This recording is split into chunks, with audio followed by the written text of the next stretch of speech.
రవి ప్రకాష్ సిలికానాంధ్ర ఆసుపత్రి కూచిపూడి సూपर स्पेशलिटी వైద్య సేవలు పూర్తిగా ఉచితం।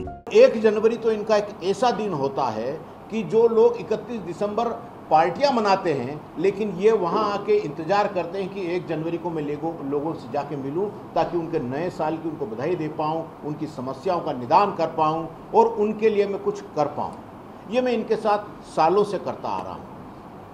आज ये हमारे लिए बहुत बड़ा सौभाग्य की बात है कि हमें नरेंद्र जी मोदी को तीसरी बार प्रधानमंत्री बनाने का मौका मिला और उनके हाथ मजबूत करने के लिए हमें पता है हमारे 21 वर्टिकल हैं, हर स्टेट का हमारे पास स्टेट काउंसिल है, करीब जो है 14 स्टेट हम हैंडल करते हैं।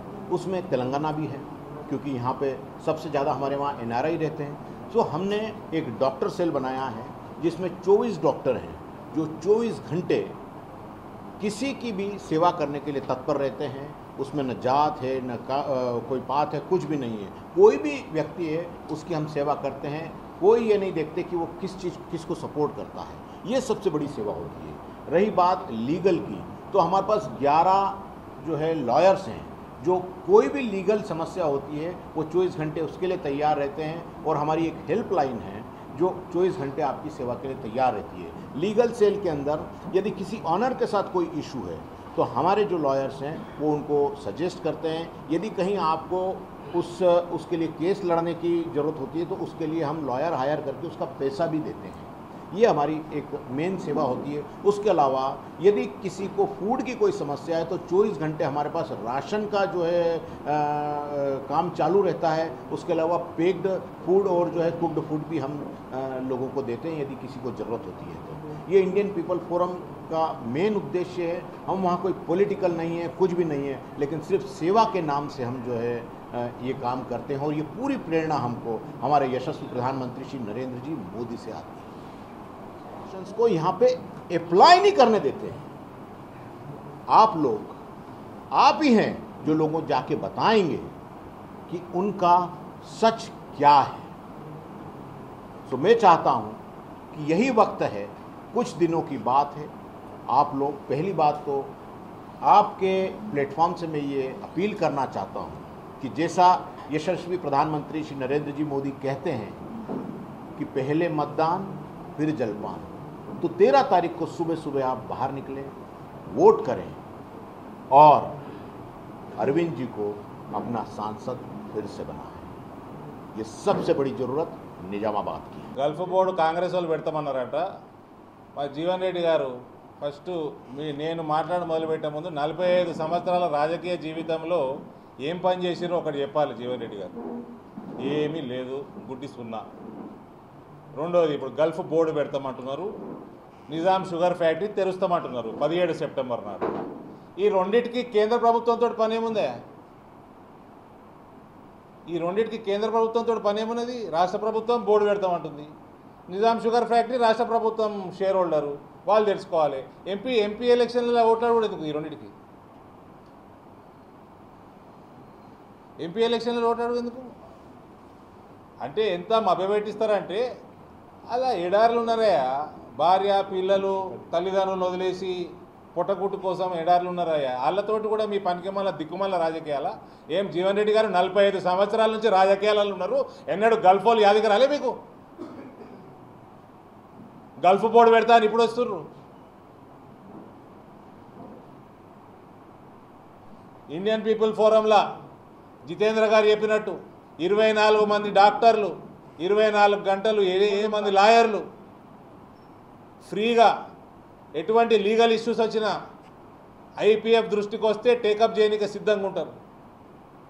కోవిడ్ సమయంలో భారతదేశానికి సపోర్టుగా ఇండియన్ పీపుల్ ఫోరం 8 ఫ్లైట్లు నడిపింది।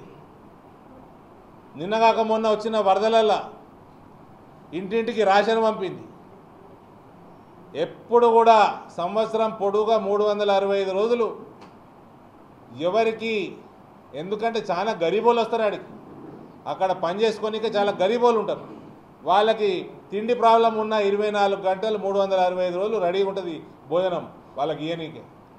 ఇది Bharatiya Janata Party Indian people forum సేవా కార్యక్రమాలు ఇవి।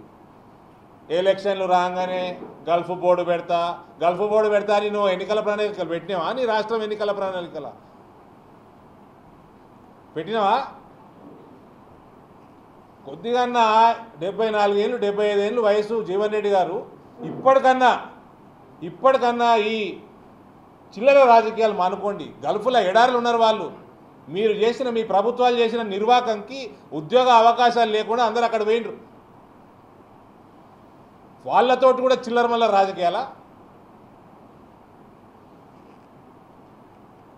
మాకేమి ఆడ ఎలక్షన్ నిలబడేది లేదు, ఐపీఎఫ్కి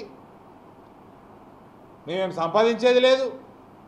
లక్షల మంది ప్రవాస భారతీయులకు సేవ కోసం ఇండియన్ పీపుల్ ఫోరం పెట్టిరాడ. ఏందో గల్ఫ్ బోర్డు పెట్టేది ఉంటే రాష్ట్ర ప్రభుత్వమే, నిజాం షుగర్ ఫ్యాక్టరీ తెలిసేది ఉంటే రాష్ట్ర ప్రభుత్వమే. మీరు ఏంటికి లోక్సభ కోసం ఎన్నికలు అడుగుతున్నారు, ఓట్లు అడుగుతున్నారు? దానికి సంబంధమేంది? ప్రజల్ని మభ్యపెట్టి చూడు. దోపిడీ చేయకుండా ఒక్క సంవత్సరం నేను కడుపు కట్టుకుంటున్నాను. దోపిడీ చేయకుండా ఒక్క సంవత్సరం నేను కడుపు కట్టుకుంటున్నాను. 40,000 కోట్ల రూపాయలు బ్యాంక్ దట్ ఇన్స్టిట్యూట్ 40,000 కోట్ల రూపాయలు బ్యాంక్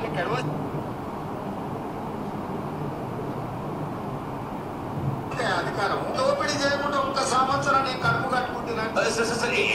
దోపిడీ చేయకుండా ఒక్క సంవత్సరం నేను కడుపు కట్టుకుంటున్నాను. 40,000 కోట్ల రూపాయలు బ్యాంక్ ఎడవసేపు కూడా చెల్లిస్తాను నేను.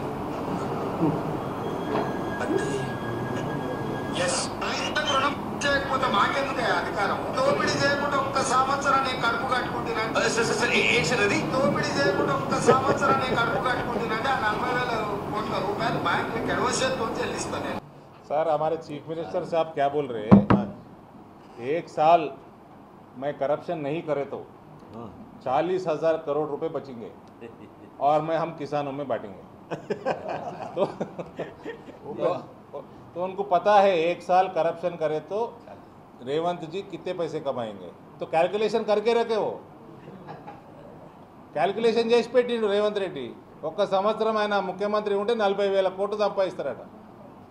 6 నెలలు అయిపోయింది, 6 నెలలు అయిపోయింది, నువ్వు ₹1,00,000 రుణమాఫీ అయ్యి మరి అంటే 6 నెలలు కరప్షన్ చేసినావా? ఇప్పుడు 6 నెలలు అవుతుంది కదా, నువ్వు కరప్షన్ చేయకపోతే 20,000 జమైనాయి కదా, మరి ₹1,00,000 అయితే మాఫీ చేసేయి, మళ్ళీ డిసెంబర్లో వేద్దు ఇంకో ₹1,00,000, నువ్వు అప్పటిదాకా ఉంటే ముఖ్యమంత్రిగా। ఎన్ని పైసలు సంపాదిస్తారు సంవత్సరానికి, నెలకి, రోజుకి, అన్ని లెక్కలు ఉంటాయి వీళ్ళ దగ్గర, కాంగ్రెస్ వాళ్ళ దగ్గర। మరిన్ని వీడియోస్ కోసం ఛానల్ ని సబ్స్క్రైబ్ చేయండి, లేటెస్ట్ అప్డేట్స్ కోసం వాట్సాప్ ఛానల్ ని ఫాలో చేయండి, అండ్ లింక్ డిస్క్రిప్షన్ లో ఉంది।